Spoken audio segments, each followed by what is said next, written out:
안녕하세요. 착한 연구연구소의 카이저입니다. 오늘은 제가 여러분께 단순한 주식 투자가로서 역할이 아니라 분석가 입장에서 지금 바이오 주식을 어떻게 보면 좋을지에 대해서 한번 설명드릴 건데요.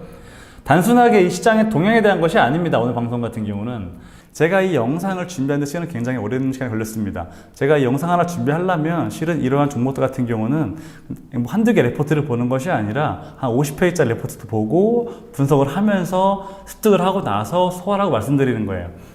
하지만 안타까운 건 뭐냐면 우리나라의 대표적인 테마주라고 한다면 바이오를 꼽을 수가 있죠. 많은 사람들이 관심 갖고 있고 투자로 해서 물린 적도 있고 뭐 벌기도 하지만, 자, 중요한 건 뭐냐면 이런 내용들은 찾을 수 있습니다. 하지만 이거와 주가의 연계성과 임상별 주가에 반응하는 요인들, 그 다음에 차트에서의 어떠한 모습들, 이런 것들을 구체로 말한 그런 영상들이 없습니다. 이런 바이오주들의 파이프라인, 앞으로의 흐름과 임상별 중요한 이슈들, 그 다음에 영향을 주는 방법, 이런 것들 여러분께 아셔야 될 겁니다.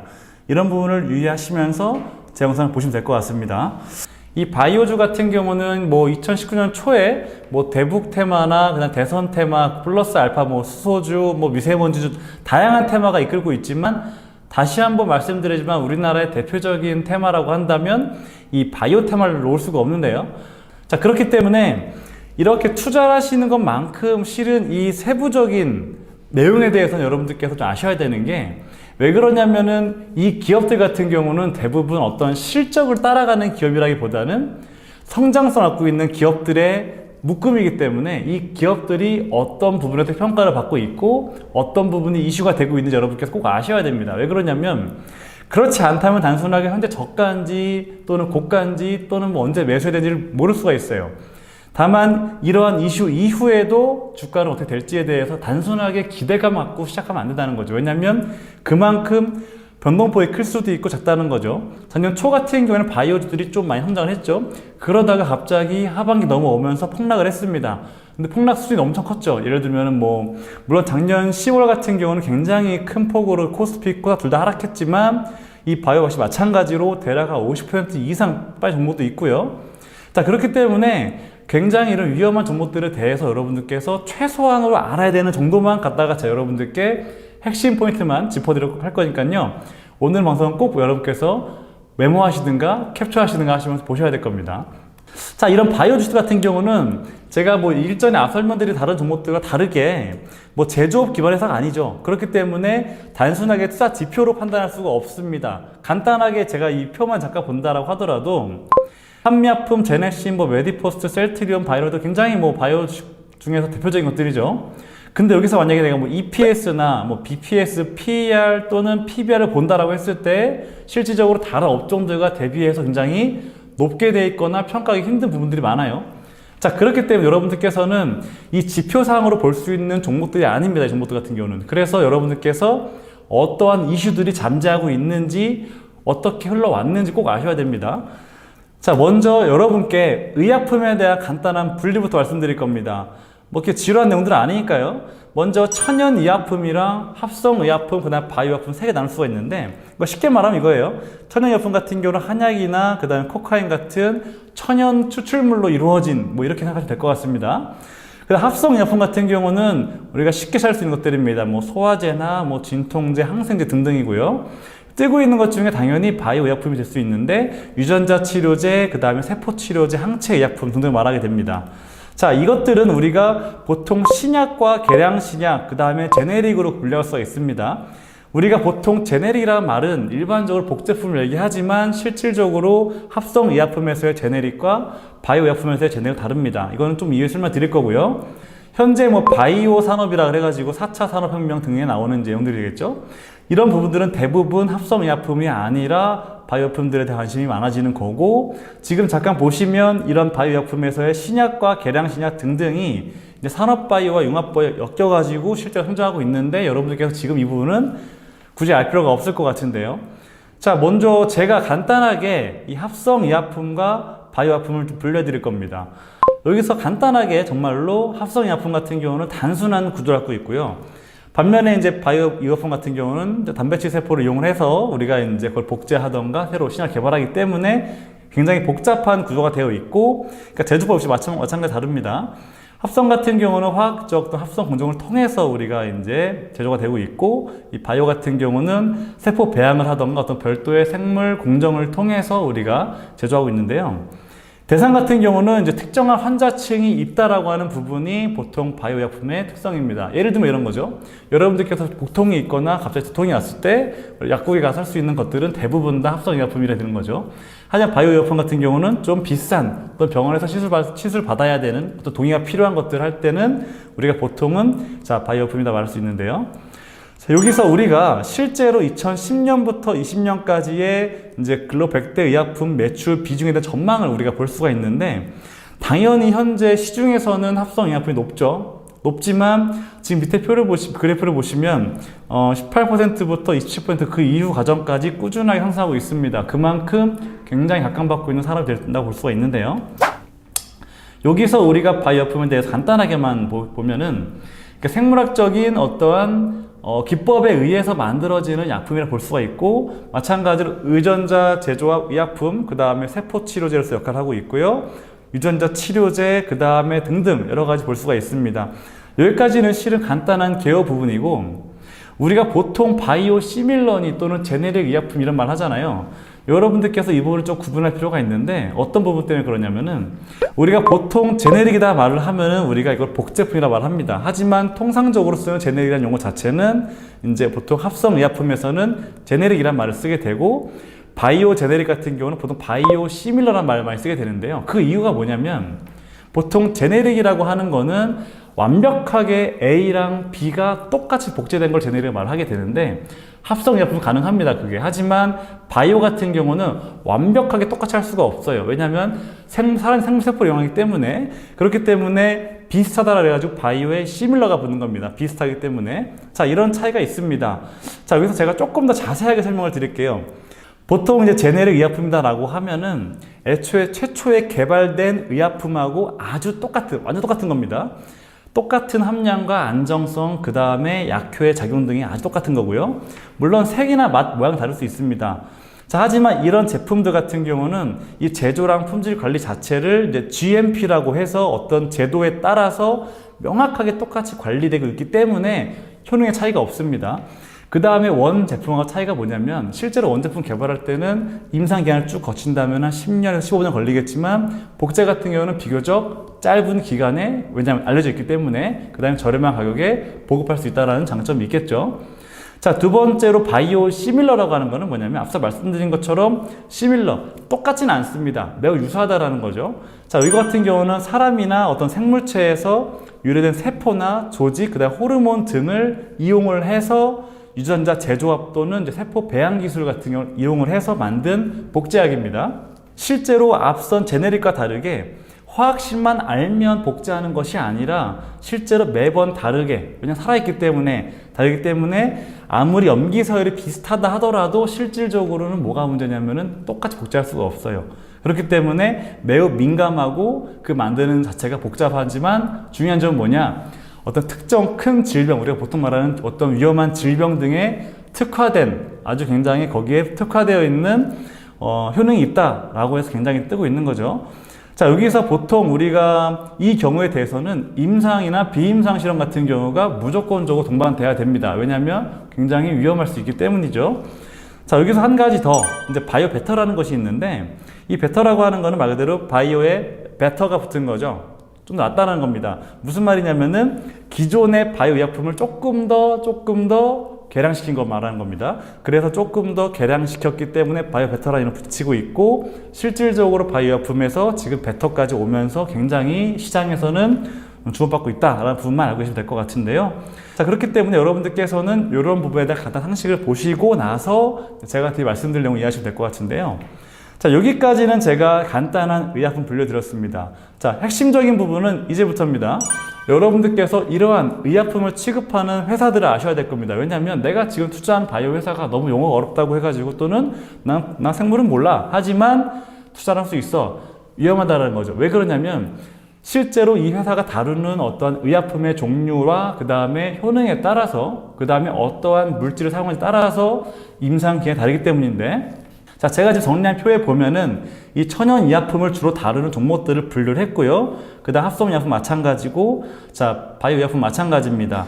대표적으로 뭐 큰 대기업들 같은 경우에 한미약품이나 또는 뭐 삼바 같은 경우나 셀트리온 이런 등등 종목들은 실은 이 기업들 같은 경우는 이런 것들을 뭐 구분하지는 않습니다. 하지만 대표적으로 밀고 있는 현재 개발 중인 것들 여러분이 아실 필요가 있겠죠? 자, 지금 표를 보시면서 여러분께서는 한번 참고하시면 좋을 것 같습니다. 자, 이제는 여러분들께서 뭘 아셔야 되냐면 바로 이제 신약 개발 과정입니다. 이게 굉장히 중요합니다. 왜 그러냐면 뭐 임상이 1상이니 2상이니 3상이니 갑자기 뭐 라이센스 아웃이니 뭐 등등등 많은데 이게 뭐냐 이거죠. 그 다음에 그게 떴을 때 과연 앞으로 주가 변동이 어땠는지를 꼭 보셔야 되는데 실은 보통 투자하실 때 여러분들께서 찾기 힘들어요. 왜냐면 제가 이런 지금 자료를 만들 때 단순하게 뭐 인터넷 찾아서 하는 것이 아니라 레포트도 다 받고 그 다음에 논문도 보고 실질적으로 인터뷰도 하면서 실제로 이걸 만드는 데 있어서 추리는 과정에서 굉장히 싫은 시간이 많이 들었어요. 여러분께서 꼭 보셔야 될 겁니다. 먼저 단계는 크게 6가지를 구분할 수가 있습니다. 후보물 산속하는 과정이 있고, 두 번째는 전 임상 시험 단계가 있고요. 그 다음은 IND라 그래가지고 임상 시험의 허가를 신청하는 단계가 있습니다.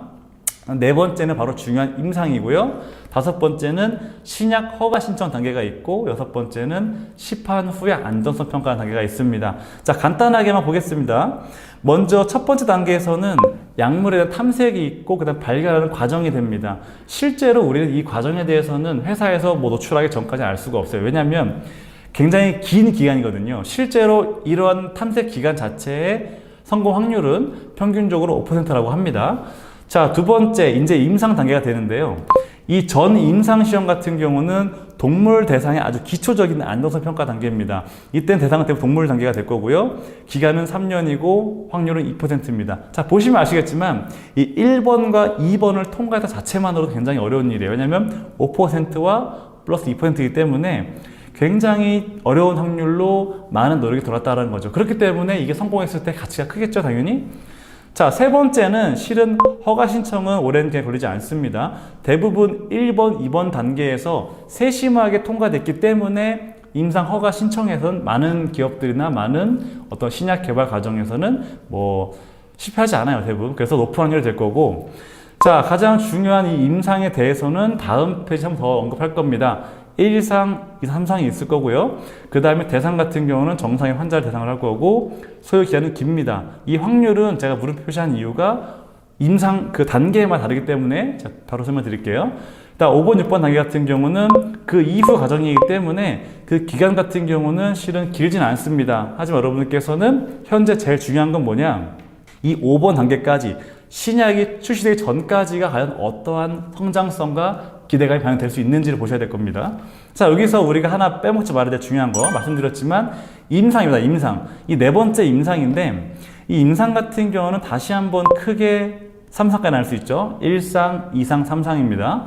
자, 1상 같은 경우는 이 정상인 대상으로 해서 안정성과 투약 양을 결정하는 단계가 될 거고요. 보통 샘플 같은 경우는 정상인 약 50명 대상이 될 거고 소요 기간은 1.5년에 70% 확률 정도로 되고 있죠.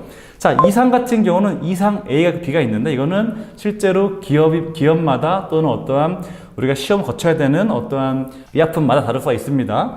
이런 단계가 중요한 것이 아니라 환자가 500명 대상으로 소요기간이 좀 길죠. 자, 중요한 건 뭐냐? 이 내에서도 확률은 낮습니다. 그렇기 때문에 보통 많은 뉴스에서 이상을 통과했네, 준비하고 있네라는 기사가 중요한 거죠. 자, 3상 같은 경우는 실제로 그 이후에, 이상 통과 이후에 기간은 소요가 되지만 실질적으로 통과 확률은 높습니다. 자, 이 임상 기간만 보신다 하더라도 최소 6년 걸린다는 거죠. 그렇기 때문에 굉장히 이 회사 자체가 갖고 있는 포텐셜을 평가하는 중요한 기준이 바로 임상시험이 된 거죠. 자, 그렇다라고 한다면 제가 장황하게 설명했는데 이것들이 과연 내 그 주식에 어떤 영향을 줄지 알겠죠? 자, 그때 2018년도 제가 분류한 것들을 보시면 리포트에서 이제 제가 발췌한 겁니다. 자, 많은 업체들이 현재 어떠한 단계에 와 있는지 미국 1상, 2상부터 2상A, 3상, 그 다음에 종료까지 제가 다 분류해 놓은 겁니다. 여러분들께서 이 자료에 대해서 제가 노출을 시켜놨지만 캡처하시고 여러분께서 지금 투자 종목이 어떤 단계인지 보실 필요가 있는데요. 또 궁금한 사항은 저에게 문의 주신다면 따로 한 말씀드리도록 하겠습니다. 자, 이제는 핵심적인 부분입니다. 왜냐? 신약 개발에 말씀드린 과정과 주가와 얼마만큼 밀접 방향을 주는지, 왜냐? 이 부분 때문에 주가의 변동성이 막 출렁출렁 하는 거죠. 자, 첫 번째입니다. 긍정적인 임상 결과가 발표되고 난 이후의 주가의 수익률 표입니다. 자, 보시면 아시겠지만 이 임상 발표 전 3개월부터 그 이후 3개월간의 평균 추이입니다. 물론 긍정적이기 때문에 그 전부터 기대감이 생겨서 다 플러스 요인이죠. 자, 여러분들께서 지금 보셨을 때 언제가 가장 높은 일입니까? 수익입니까? 바로 이상이죠. 아까 말씀드렸죠. 왜? 이 이상 자체가 길기도 하지만 1상과 2상, 3상 거치면서 굉장히 낮은 확률로 통과되기 때문인데, 자, 그렇기 때문에 D-Day를 제외하고 실질적으로 전후 3개월 동안 가장 크다, 편차가. 여러분께서는 이 부분을 가장 중요하게 보셔야 됩니다. 이런 부분에 대한 간단한 그래프는 지금처럼 되어 있고요. 여러분들께서는 이런 표를 볼 필요는 없습니다. 이런 임상 중에서도 이상이 중요하다는 말씀을 언급드리는 거고요. 자, 하지만 위험성도 있겠죠. 바로 뭐냐? 바로 부정적인 결과 이후의 주가 추이를 아셔야 되는데, 간단하게 두 개만 비교했습니다. 왜냐하면 그 앞부분은 실제로 실패했다 하더라도 다시 할 수가 있거든요. 하지만 2상, 3상은 좀 시간이 오래 걸리기 때문에 가장 중요한 포인트예요. 자, 임상 2상 같은 경우가 여기 괄호친 거는 마이너스입니다. 2상 같은 경우가 실제로 앞서 보여드린 것처럼 수익도 크지만 문제는 뭐냐? 하락도 큽니다. 그만큼 이런 부분 출렁출렁하게 되는 이유가 되는 거죠. 여러분들께서는 이런 부분을 면밀하게 보신다면 현재 어떤 상황인지 우리가 판단할 수 있고, 가령 내가 투자한 A라는 기업이 이상해서 긍정적일 것 같다라고 생각을 한다면은 쭉 이러한 좋은 흐름 보이겠죠. 자, 마찬가지 이런 표는 볼 필요가 없을 것 같습니다. 자, 그렇기 때문에 실제로 이러한 이슈들 1상부터 3상까지의 이슈와 또 라이센스 아웃, 즉 판매하는 거죠. 그 다음에 그 전임상 단계까지 이슈에 따른 주가 변동표를 제가 여러분께 정리해 봤습니다. 이 차트 같은 경우는 현재 2018년도까지 약 10년 정도의 트렌드를 보여드린 거고요. 자, 먼저 바이로메드입니다. 자, 바이로메드 뭐 유명하죠? 자, 이 종목 같은 경우는 실제로 2012년 초, 11년 말에 미국 임상 2상 승인이 났고, 실제로 그 이후에, 물론 이 그림 보시면 굉장히 낮은 폭 같지만 실제로 이 폭들이 대부분 100에서 200% 상승입니다. 자, 이런 종목들 같은 경우는 3상 승인이 나기 전부터 쭉 상승을 했고, 그 이후에 엄청나게 상승을 했죠. 물론 그 이후에 트렌드에 따라서 하락은 했지만 결과적으로는 우상향으로 쭉 가는 종목입니다. 자, 그렇기 때문에 이러한 임상 승인 전과 이후의 주가 변동에 대해서 여러분께서 꼭 볼 필요가 있습니다. 자, 두 번째로 제넥신입니다. 마찬가지죠. 보시면은 1상 승인이 나고 2상 승인이 나는 기간까지가 좀 짧았지만 실제로 이 기간 동안 상승을 하면서 그다음 그 이후에 역시 쭉 상승을 했죠. 여기서 2015년도 6월에 보이는 LO라고 하는 게 라이센스 아웃입니다. 뭐냐면 이제 기술이나 지적재산권이 들어간 상품의 생산과 판매를 타사에다가 허가해주는 어떤 권리를 얘기하게 되는데요. 굉장히 호재라고 볼 수 있습니다. 이 이후에 주가 역시 항상 상승을 하고 있죠. 자, 마찬가지입니다. G3 BNT 같은 경우도 실제로 2상과 3상의 승인 여부에 따라서 그 이후에 주가가 흐름이 좋은 모습을 보이고 있습니다. 자, 오늘은 제가 여러분들께 지금처럼 한 10분간의 영상을 통해서 바이오주의 실제로 봐야 되는 포인트와 상식적인 부분입니다. 여러분들께서 검색하지 마시고요.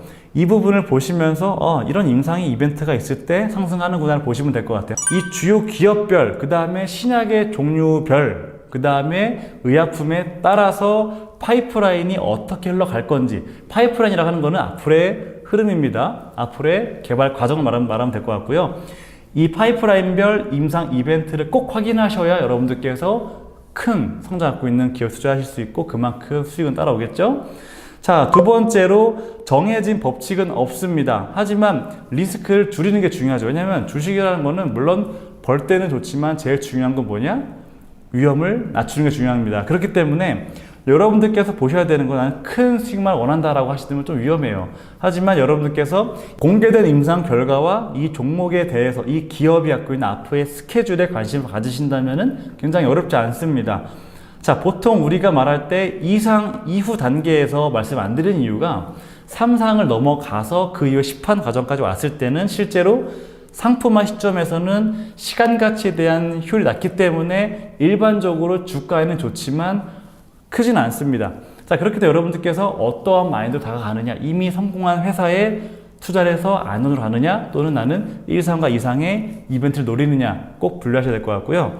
자, 세 번째는 이러한 임상 정보만 갖다가 보시면 안 됩니다. 제가 다른 영상에 말씀드렸지만 바이오 같은 경우는 실은 우리가 당장 내가 뭘 사서 만들어서 판매하는 게 아니고 뭔가 하겠다라는 그 계획과 그 다음에 뭐 토지를 매입하거나 했을 그런 이벤트만으로도 상승할 수 있어요. 그 말은 뭐냐?